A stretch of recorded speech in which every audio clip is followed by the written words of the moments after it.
Hello and welcome to Bangalore International Centre's very own podcast, BIC Talks.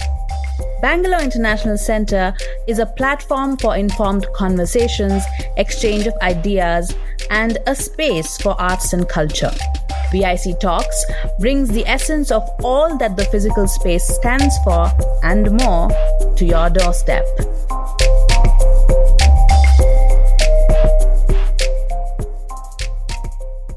Hi, I'm Pavan Srinath and welcome to BIC Talks. On popular demand, here is an edited conversation from a recent BIC Streams event with Priyamvada Gopal and Salil Tripathi. Priyamvada is the author of Insurgent Empire, How Rebellious Slave Colonies Changed British Attitudes to Empire. Writer and author Salil Tripathi anchors this conversation. If you want to listen to more such conversations live, head on over to bangaloreinternationalcentre.org and sign up for the email newsletter to stay informed and register early for upcoming live events. With that, over to Salil and Priya. Very warm welcome to Priya. She is in Cambridge, I'm in New York, and many of you are listening in Bangalore and elsewhere in the world. So good day to everybody. To anyone familiar with writing, with commentary, with challenging and analyzing the way we are and the way we were and the way we will be, Priya's contribution has been enormous, either through her public discourses, her book, her writing, her comments, and lately in social media. And there's a lot we can cover. We can go on and we can even talk about cats, which will keep us busy for hours and hours. But that's not the topic of the day. We are going to talk about something fairly serious, which matters about what happened in the past and what's happening today, and what will be our fate as we go along. And given the Black Lives Matter movement, there are lots of extremely interesting themes to cover. So we'll do our best. Past is a foreign country, and there are prevailing myths on how colonization has ended. I grew up in India, and we know the whole story of non-violence and civil disobedience as a way of dealing with the empire, Gandhi being the icon of that movement, but many others following him. And the story we have heard about is always a decent and graceful British people who decide to live as friends, and India remaining in the Commonwealth was a major achievement that everyone was very proud of. Jallianwala Bagh and General Dyer are the exceptions, and Churchill and what happened in Bengal in the famine is seen as a bad apple, a moment in the life of a great hero. We got cricket, we got judiciary, we got the parliament, we got the English language in which we are speaking now, and we got the railways. And as Salman Rushdie wrote about in Midnight Children, on 15th August 1947, a lot of brown people overnight turned white. So that's the kind of syndrome we have had. But then in your book, Priya, you talk about the Caliban model and you challenge it a little, in which the slave is supposed to denounce slavery using the master's language and reinforcing what ultimately is a Whig history, as you put it, in which the British Empire wants to claim credit for its own dissolution, that it was nice. It was waiting for the right moment, the white man's burden, as Kipling would put it in the Philippine context. And that myth was choking. C.L.R. James you cite often, and he was upset about it. And this whole idea of remaking imperial relations was constantly thwarted by the inability of the colonial class to think that there were people who had their own agency and they were demanding rights and were not to be given privileges. And the term that you use is reverse tutelage, that the imperial tutelage of one idea of looking at it, but it misses not only the anti-colonial resistance, but how the anti-colonial resistance ends up shaping thinking in the metropolitan elite in England. So it's a fascinating inquiry. You go into it from literature and history. So how did the societies change? As we come forward, and I lived in Britain for 20 years till last year, and the Windrush scandal was a very good example of that. The Brexit debate is part of that. Whole Little England movement is part of that. And the Black Lives Matter, All Lives Matter, all of that feeds into that. And it has echoes in India too. I'm just presaging what we're going to talk today. I'm writing a book on Gujaratis, and I was in Ahmedabad about 2 years ago where I saw posters saying, what about Brahmin rights? That Brahmins also have rights. So in that context, and reflecting on what Macaulay once said, this is what you quoted, it is to her peculiar glory, not that she has ruled so widely, not that she has conquered so splendidly, but she has ruled only to bless and conquered to spare. Is that a fair accounting of your concerns? Would you like to unpack some of these themes? Yes, that's a very admirably pithy overview of the book.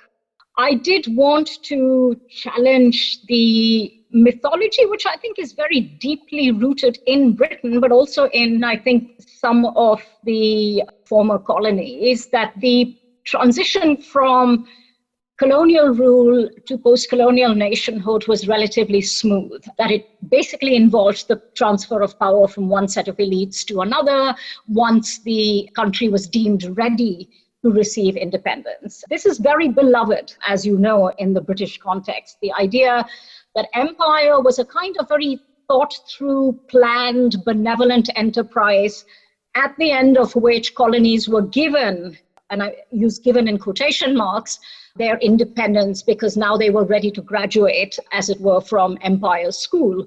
And the idea of the Commonwealth is very much based still on that notion that these are graduated countries. These are countries who went through the schooling that was provided by the empire, and now they are grown up. They can be independent, but they will always continue to have a special relationship with the Queen, and then subsequently, of course, Prince Charles, when he takes over the crown, heading the Commonwealth. So this idea is very much, I think, enshrined in global political discourse, that there are special relationships that the former colonies have with Britain, and that the Commonwealth is a continuing live and productive form of association that will replace Europe in 2021 when Brexit finally kicks in. And I think that, as you suggested, this myth of a benevolent empire which taught its colonies how to be free is very deeply rooted in Britain. It's not in the past. It very much influences foreign policy, contemporary political decisions, and in that sense has a certain weight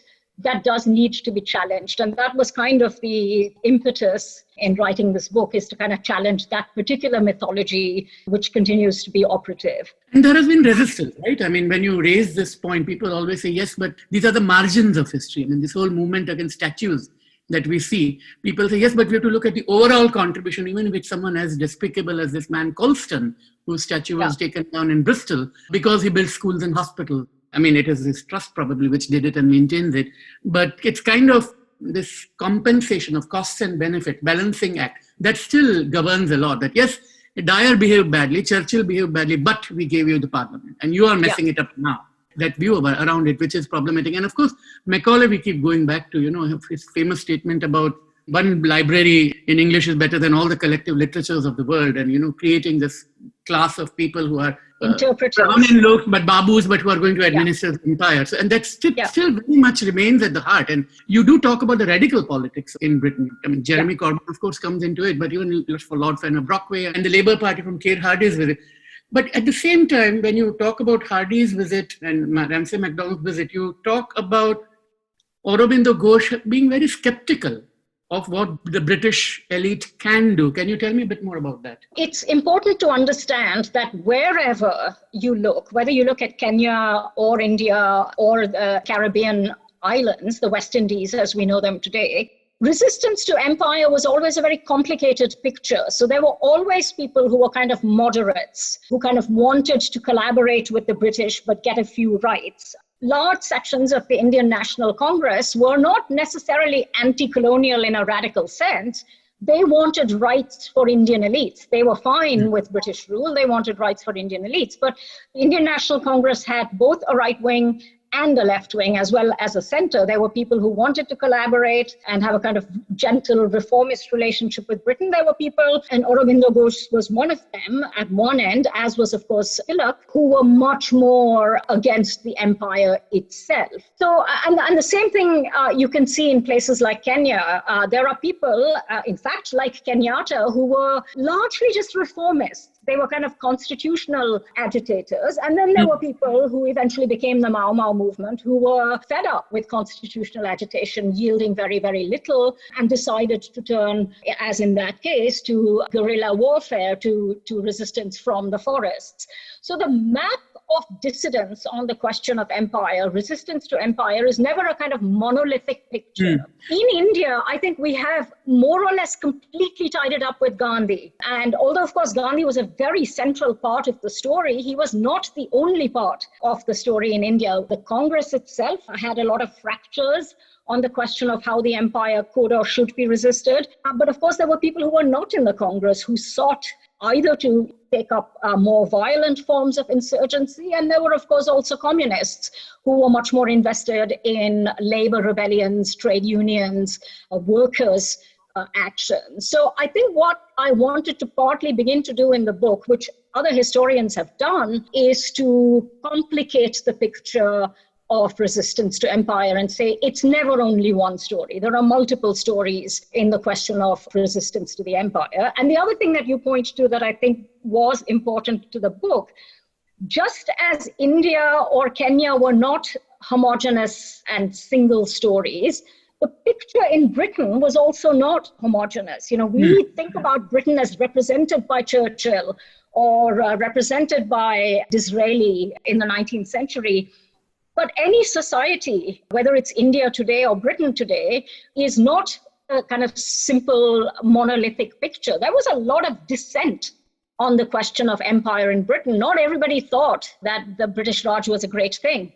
Not everybody thought that slavery was okay. There was a lot of argumentation around the several hundred years of British imperial rule. And I also wanted to draw out that picture of dissidence and establish, moreover, that there was a relationship between dissidents in Britain and dissidents in the colonies. And that's really what the book tries to do, is to try to establish what that particular relationship was. You do write about Edmund Burke and his criticism of the East India Company, and you write about some of those arguments, which is interesting that Indians hated East India Company for reason X, and Burke hated it for a different reason, which was the values that those people who behaved incredibly badly in the colonies, what they would bring back to the center, as it were.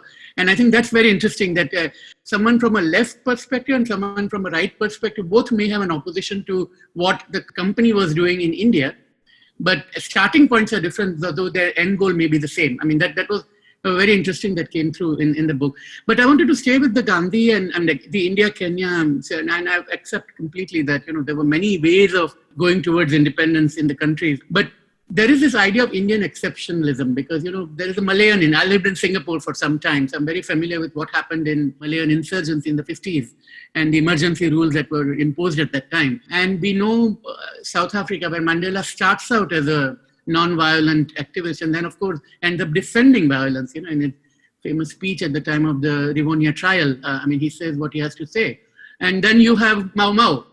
So is this Indian exceptionalism argument that makes, in a way, falls apart, because that argument is that if the Portuguese or the Germans or the Japanese had colonized, Gandhi would have been arrested and killed within 5 minutes, and there would have been a different independent story. But Britain was different. But if Britain was really different, it wasn't that different compared to other empires in other parts of the world. So can you unpack that a little? In Britain, the story always has been that we weren't as bad as the French and the Belgians. And that only holds up if you go along with the story of the so-called transfer of power, right? So the transfer of power narrative of independence is that the British elites worked well with Nehru, Gandhi and others, and then they just handed power over when India was ready for it. Now, even the Indian story, for one thing, it has dominated the picture of anti-colonialism at the expense of equally important rebellions in the West Indies and in parts of British Africa, West and East Africa, where it was quite a different story. But the thing is that even within the story of India, Gandhi's non-violence is often also flattened out rather more than it ought to be. Gandhi didn't always necessarily take an unambiguous position on non-violence. He was personally non-violent. He had a personal commitment to ahimsa, but he was forced to recognize, like it or not, that people like Bhagat Singh were on the wider picture and that they had a huge following. That, in fact, the martyrdom of the Shaheed Bhagat Singh and others was not something that the Congress could distance itself from unambiguously. So when he talks about Bhagat Singh, for instance, he says, Yes, these are people who were misguided. They did it differently, but their sacrifice is one that we must acknowledge and accept. Kama MacLean, the Australian historian, has written about, Bhagat Singh and the Hindustan Socialist Revolutionary Army very beautifully to say that, they put pressure on the Congress. The Congress was not a kind of monolithic Gandhian outfit, that the Congress had to engage, on the one hand, with the question of revolutionary violence, and on the other hand, with trade union rebellions and worker movements and things that Gandhi didn't necessarily approve of or authorize directly, but he had to acknowledge that other forms of resistance were taking place. Yeah. The story of Indian independence is acquired solely through non-violence, I think does need to be complicated. It has been complicated by historians. But we also need to be aware that Gandhi could not be, and Nehru, of course, could not be isolated from the other kinds of resistance that were taking place. And at some level, they had to acknowledge its reality. And one very good example that I do write about is the Meerut conspiracy case, right? In 1929, 31 people, including 3 Englishmen, are arrested and charged with conspiracy to deprive the King Emperor of sovereignty. That was section 121A, which remains on the books with slightly different wording. And even in the same section, but in the similar sections, we have poets like Varavara Rao going to jail. Yeah, I mean, we have not really changed the penal code given to us by the British in anything like sufficient post-colonial detail. We do use colonial era laws, and that is something I think we do have to think about, much more sharply than perhaps we do. But to return to the Meerut conspiracy case, what is important here is that Langford, the prosecutor, actually uses this to try to drive a wedge between Congress nationalists and communists, right? So he points out that he's absolutely okay with Gandhi. He's absolutely okay with Congress mainstream nationalism. It's the communists that he's against. But in fact, neither Gandhi nor Nehru fall for this. Both of them condemn the taking of the prisoners and the treatment of the prisoners fairly unambiguously. Nehru points out, for instance, that communism is a charge that is used to, cover a multiplicity of sins, and it is, in a sense, a meaningless charge. And they do, in a certain limited way, come to the defense and speak out in support of the Meerut conspiracy prisoners. I point to this by way of saying that, again, the picture of resistance in India, particularly in the 1920s, when strikes and labor rebellions are absolutely endemic, that, again, this is a more complicated picture than just the story of Gandhi, ahimsa, and civil disobedience would lead us to suggest. I want to switch back to Britain a little bit, because the thesis from which I learned a lot, in fact, that's the central point of the book, and which I find fascinating, is how the colonial struggle itself changed Britain and, the politics within Britain and the tradition, and where it was effective and where it wasn't effective, because there are times where there are limits to how much can be done, even if it's Lord Brockway, and, you are skeptical about, how much was his movement within the parliament as effective as he himself believed it to be, for Africa particularly. So can you speak a little bit about that, about how Britain itself changed?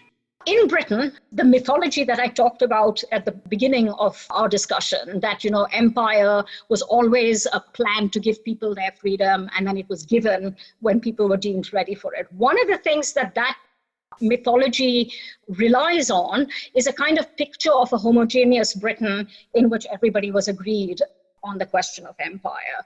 Now, in fact, in all the cases of kind of post-colonial, anti-colonial resistance and post-colonial freedom, pressure was put on the British establishment. And that pressure came from resistance in the colonies, but it also came from dissent within Britain. One of the things you have to ask is, how does Churchill go in the space of, a few years from saying, I will not preside over the liquidation of the British Empire, to actually having to acquiesce in precisely that liquidation? So therefore, the story that the British establishment decided that freedom would be given is wrong. They were constantly having to engage with pressure from within and without. And my argument in the book is that although although dissent around empire, particularly radical dissent around the question of empire in Britain, is a minority tradition, it is not a negligible tradition. I have talked in the book about parliamentary dissenters like Fenner Brockway and Barbara Castle, among others. And of course, if we look at an earlier period in the 20th century, people like Keir Hardie, the founder of the Labour Party, these are people who were in many ways radicalized by their contact with anti-colonial movements and anti-colonial campaigners, and brought that radicalization back to the Houses of Parliament. I mean, if you look at the debates that happen in the 19th century around India, in the early 20th century around the Meerut conspiracy case, and in the mid-20th century around Mau Mau, it's very clear that anti-colonial discourse enters the Houses of Parliament. And although there isn't a simple straight line to be drawn between that dissent and, the achievement of independence, there is no doubt that anti-colonial dissent puts pressure on the British establishment. It's a minority discourse. It's not always effective in a simple, direct way, but it cannot be ignored. And I think Britain has largely ignored its own history in that regard of dissent around the question of empire. And that's in a way odd, because Britain likes to call itself the land of the old established liberal traditions and debate and so on, but there are taboo topics. And when some veneer is taken away, then you have the ugliness that we see with Brexit. But we'll come to that.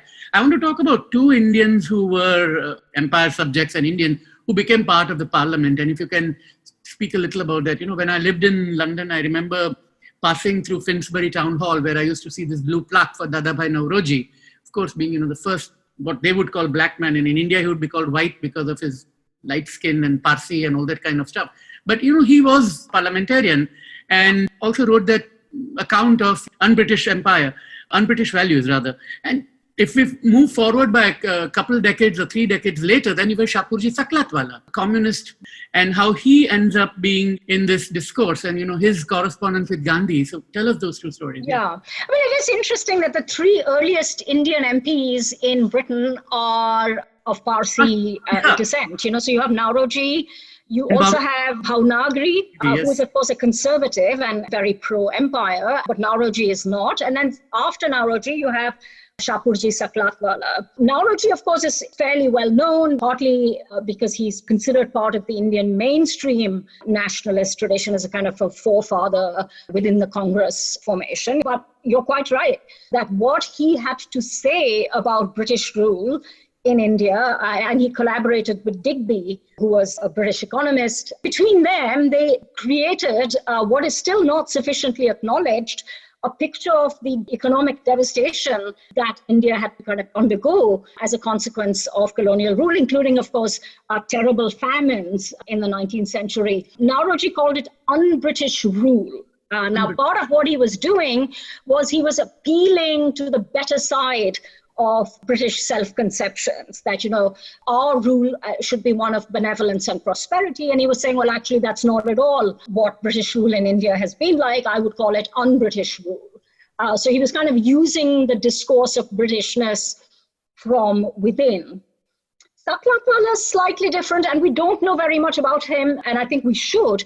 He is a poor relation of the Tata family. He's a maternal relation of the mainstream industrial Tatas. Don't exactly know why he comes to Britain in 1905. There is some argument that it's because of his health situation. There is some argument that he was starting to get involved in the Swadeshi movement, and his family didn't particularly want him around being political, so they packed him off to Britain. He comes to Britain, becomes a member first of the Liberals, then of the Independent Labour Party, subsequently the Labour Party. He's elected as a Labour MP the first time around, and then he becomes a communist. I believe it was in the early 1920s, and then has to leave the Labour Party when the Labour Party expels communists and distances itself from communism. But the way I write about Saklatwala is the fact that he's one of the early people to consider himself a British Indian. And he's somebody who embraces both sides of that identity very passionately. So he considers himself Indian and an anti-colonial Indian. In fact, he refers to himself as a Tilakite rather than a communist. And then in Britain, he also, like Nauroji, uses the British we, but he uses it quite differently from Nauroji. He says, Britain is not homogeneous. I represent not the British ruling classes. I represent ordinary British people, and I want to put them in dialogue with ordinary Indian people, because ordinary Indians and ordinary British people have much more in common than the British ruling classes would have them believe. And what he tries to do is create what he calls an international brotherhood, an anti-colonial brotherhood that would resonate both within and without Britain. And I've written extensively in the book about his speeches in Parliament, which are just absolutely remarkable because they are very, very uncompromising on the question of empire, and they're very uncompromising also on some of the compromises made by the Indian National Congress. Tell me about his correspondence with Gandhi, because it was quite fascinating about solidarities. And Saklatwala's name is obviously not as known as it ought to be in Britain or in India. But the story that we always hear is about Gandhi going and meeting mill workers in Lancashire and speaking that, it's not really against you, but it's about the class that you are against. But that follows, that comes later in life. But the correspondence was quite fascinating. The correspondence is undertaken at the end of the 1920s when Saklatwala visits India. And actually, he receives a hero's welcome. He lands in Bombay. He is immediately garlanded. There are huge rallies. He takes his garlands off, walks to the statue of Tilak and puts the garland on Tilak instead. He does this huge tour of India in 1927 or 28, or 1927 going into 1928.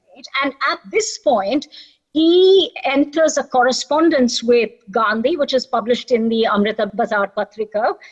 And this is an important correspondence because Saklatwala takes Gandhi very seriously. He's not dismissive of Gandhi in the way that, say, someone like M.N. Roy was. He understood that what Gandhi was doing was incredibly important in terms of bringing a kind of Indian resistance together across masses and classes.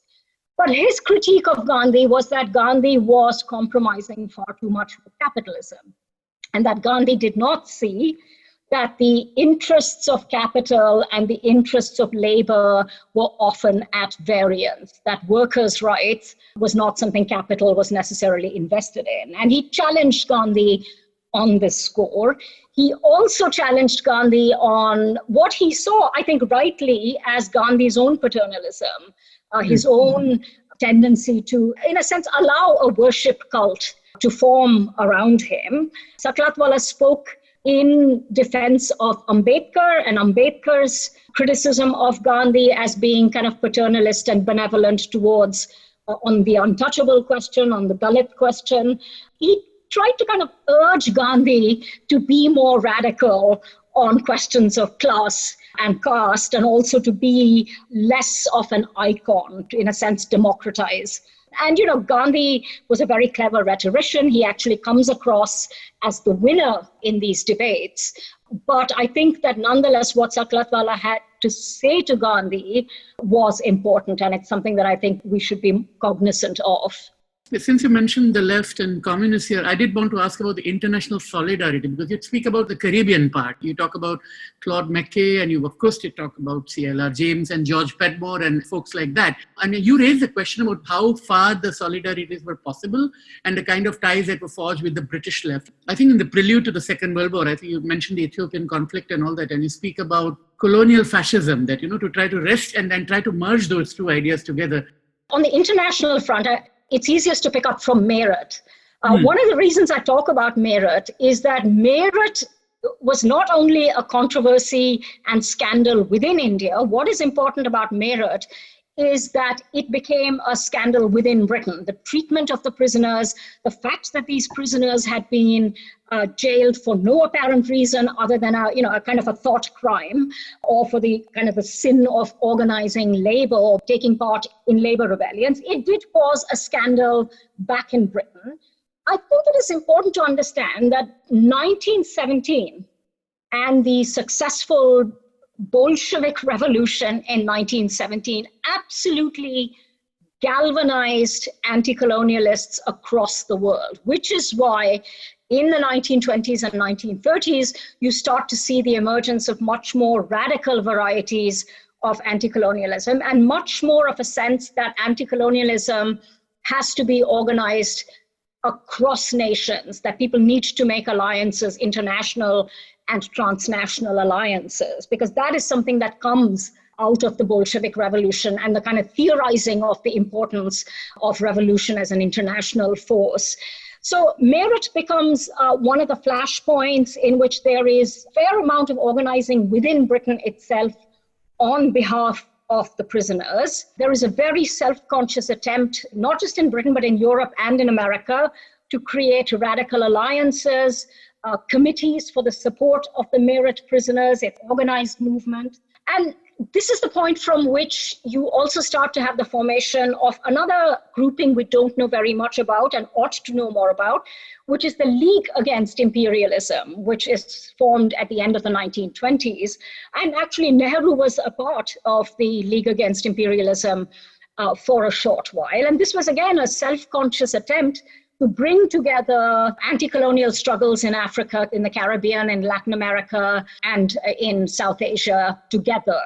And subsequently, I think we see echoes of this in Bandung in the 1950s, the idea that those who were colonized have a natural bond, and that should form an axis of international cooperation and solidarity. So internationalism is very important. In the book, I talk about Saklatwala on the one hand, but I think also the tremendous importance of Black radicals who were present in London, Black radicals from the Caribbean, as well as from Africa, because I think in a way, their organizing in London was more radical in some ways than the equivalent in Indian circles. Although, there were people like V.K. Menon who were incredibly important, and there's a recent book that Jairam Ramesh has done on V.K. Menon that I think is a very important contribution.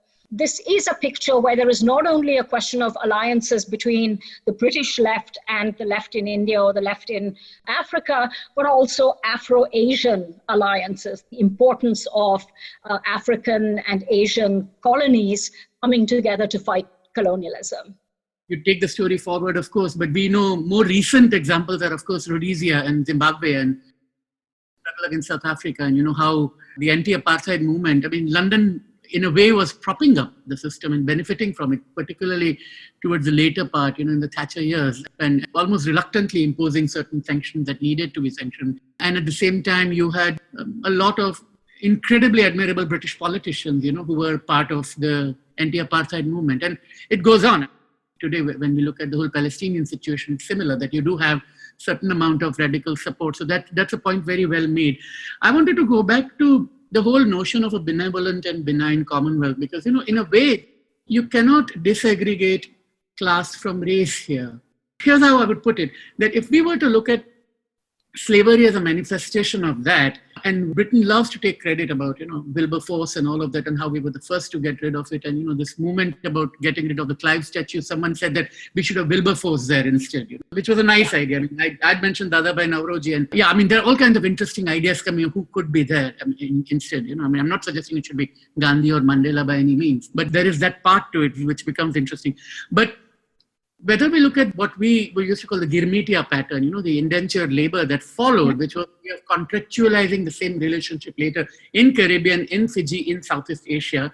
And then where I want to bring us to, because that takes us to the politics of today in Britain, the Windrush story, where Amelia Gentleman has written this amazing book based on her reporting, on how cruelly and pitilessly Britain in the last few years has treated people who had come assuming they were British, stripping away of their identity and sending them back to the Caribbean. And all of that is interlinked very closely with the politics of Britain today and what's happening with Brexit. And is it an unwillingness to listen and learn? Is it the fault of the history books in Britain? We know that there are people who oppose that narrative. Are they in a minority? What's preventing Britain, the reckoning?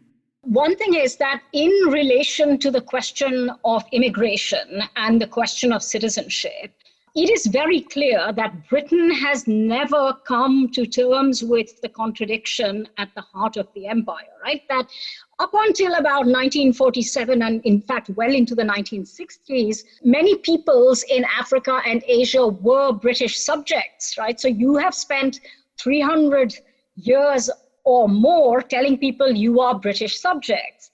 When those subjects in turn make claims upon Britain, that is when you start to have all the various immigration legislation, right? Starting from the 1940s, late 1940s onwards, to suddenly say, actually, you don't have the rights of British subjects. And we have a series of immigration acts, which are, in a sense, an attempt to dial back on the history of empire. So on the one hand, say, here's this wonderful commonwealth. The queen is the head of this large family. We are all happy. And we are all part of the wider British family, but you don't have the rights of citizens, okay? Mm-hmm. So Windrush has to be situated precisely in that scandal of empire, which is on the one hand, you have told people for generations that you are not just British in a political sense, but we have also given you British values. You also then bring people into Britain in the 1950s and 1960s because you have a labor shortage, you invite them in.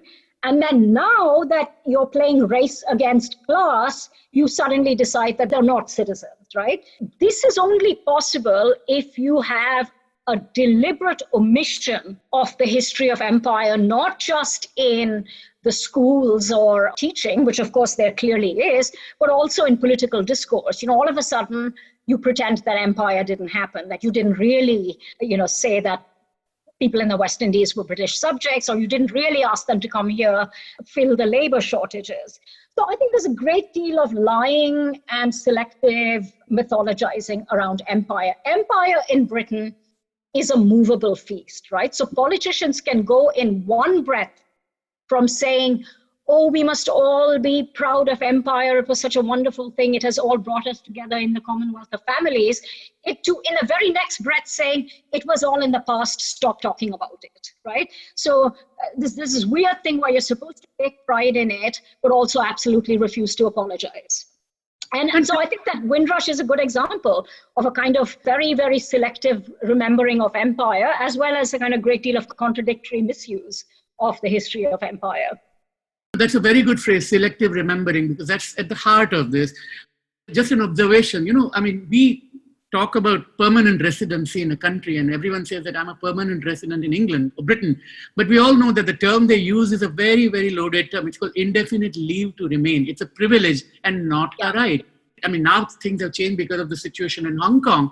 But I remember in 1997 when the handover took place, and I was a reporter in Hong Kong at that time, I remember there was talk of, the British overseas national citizens, BNOs as they were called, whether they would be able to have the right to abode. And Britain was incredibly reluctant. And I remember there were people who said that, if only they did, if only they were allowed in, they would have probably rejuvenated the economy, because Hong Kong entrepreneurism and there was a construct which was political in that too, because they would all probably have been conservative voters in theory, is the way it was being constructed. But no, it was not being done. So I think there is that reluctance, and now it is being changing again for a patently politicalism. So I do think that race is a very important element, which is what brings me to the Black Lives Matter movement. And there's an enormous resistance, not just in Britain, even here in the US. I live in Brooklyn, and there's a store which has put up a banner saying Black Lives Matter. And obviously maskless Trump supporter, no doubt, comes there without the mask and starts shouting, all lives matter, all lives matter. And you had an incredibly unpleasant experience recently over that after the George Floyd protests, and when the football players decided to take the knee at the Old Trafford, some guy went up with a banner saying, all lives matter, and you had a very succinct and pithy point about that, about what you actually meant. Tell me, why is it that Black Lives Matter is such a potent slogan around the world today? I think Black Lives Matter is potent because really what it's saying is that until Black Lives Matter, all lives don't matter, right? So there is no point in pronouncing all lives matter, because in any society, some lives manifestly matter more than others. So in America, we have seen this time and again, Black lives don't matter as much as white lives. And that is, true in Britain as well. Again, without revisiting the controversy, what I wanted to say was that those groups who do not have equality of value, those are the names that we need to take. There is no point in saying that the lives of the dominant and the privileged matter.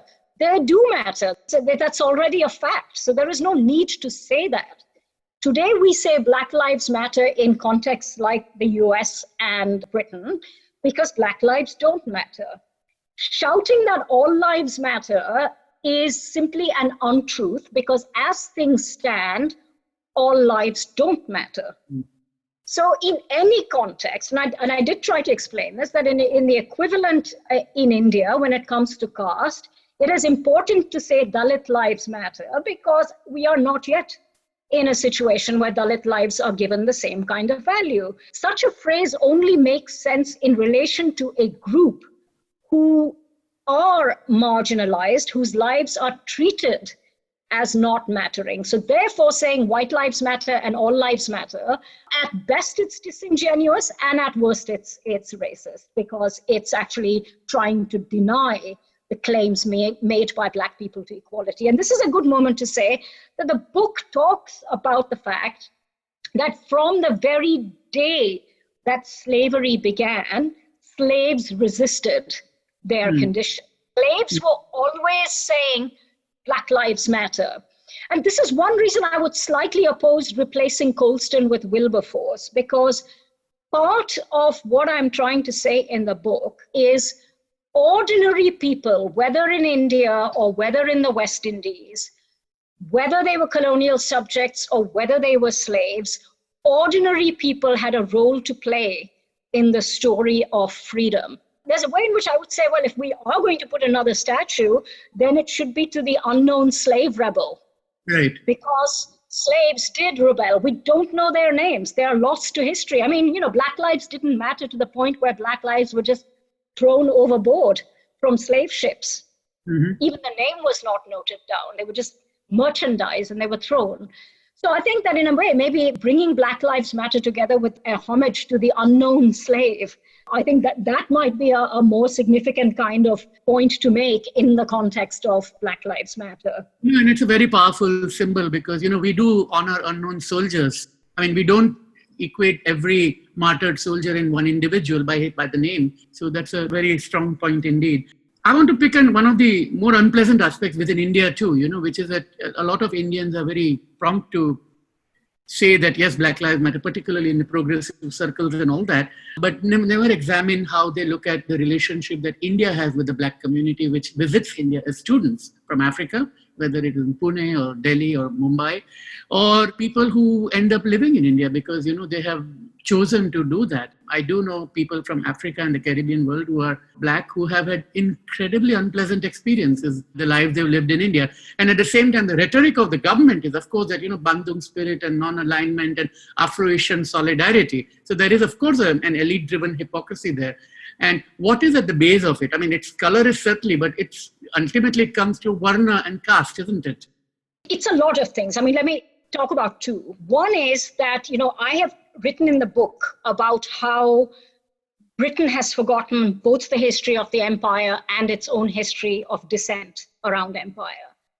But the fact is that in India, we too have forgotten the history of empire and the history of India's very varied resistance to empire. I don't think if you ask a young 22-year-old Indian on the street about Bandung or Afro-Asian solidarity, they will know very much. It's not something that is really part of Indian political DNA. The fact that there was this kind of little moment in history where we weren't always just looking to the West, but that in fact there was an attempt to create horizontal alliances across Africa, Asia, and the Caribbean, and of course, Latin America. That is a moment not only that we have lost, but we are actually being encouraged to forget it. Partly because of, in a sense, the pushing aside of Nehru's legacies in India. So I think that we too, in India, have forgotten the history of empire and anti-colonialism. I think that you're quite right, that colorism is a big part of it. And here is where we need to also think about this, that empire damaged those it colonized for generations in Africa and in India. And I think it is not extreme to say that in many ways we have internalized empire's hierarchies, we have internalized imperial discourse, and that we still continue to operate with the state structures, the political institutions, and the habits of thought that empire left behind. We still exist in a world with whites at the top and Black people somewhere at the bottom, and we need to be questioning those hierarchies. But as you point out, race hierarchies, both in the colonial period and today, slot very neatly into caste hierarchies. I mean, it's no accident that the British, by and large, worked with the upper castes and Brahmins in setting up Indian jurisprudence and Indian political institutions, that they always looked, in Africa, they looked for chiefs, and they worked with people they considered to be at the top of the social hierarchy. And I think we have yet to really undo some of that damage. The book that I'm looking forward to is by this author whose first name I forget, but her surname is Wilkerson. She's a Black American Pulitzer Prize-winning journalist and author. She calls it caste and how the nations are divided.